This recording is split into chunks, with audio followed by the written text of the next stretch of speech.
एकात्मिक बाल विकास सेवा योजना म्हणजेच ICDS विभागातर्फे मुख्य सेविका व पर्यवेक्षिका व तत्सम पदांच्या 200 मार्कांसाठी ऑनलाईन पद्धतीने घेण्यात येणाऱ्या परीक्षेसाठी रचना केलेला विहित व अनुषंगिक अभ्यासक्रमानुसार विषयाशी संबंधित घटकांशी निगडित संदर्भ एकात्मिक बाल विकास सेवा योजना ICDS अंगणवाडी मुख्य सेविका पर्यवेक्षिका तांत्रिक ज्ञान TCS पॅटर्न संदर्भाची वैशिष्ट्ये राज्यघटनेतील बालके व महिला संबंधित तरतुदी एकात्मिक बाल विकास सेवा योजना व अनुषंगिक योजना महिला विकास हक्क कायदे योजना पोषक आहार संगणक व माहिती तंत्रज्ञान अभ्यासक्रमाशी संबंधित पूर्वीच्या प्रश्नपत्रिका के सागर सरांच्या दीर्घ अनुभवातून साकारलेला संदर्भ विशिष्ट घटकांतर्गत 80 गुण व सामान्य ज्ञानांतर्गत 20 गुण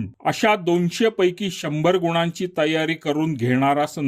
संदर्भात समाविष्ट अभ्यासक्रम भारतीय राज्यघटनेतील बालके व महिला यांच्यातील तरतुदी बाल विकास योजना महिला विकास पोषक आहार विज्ञान संगणक व माहिती तंत्रज्ञान महिला व बाल विकास या संदर्भातील प्रश्न समाविष्ट असलेल्या पूर्वीच्या प्रश्नपत्रिका महिला व बाल विकास विभागाच्या कोणत्याही पदांच्या भरती परीक्षेसाठी तसेच त्या विभागात यशस्वीरित्या कार्यरत राहण्यासाठी अत्यंत उपयुक्त संदर्भ दिलेल्या लिंकवर क्लिक करा आणि अत्यंत उपयुक्त संदर्भ आजच मागवा।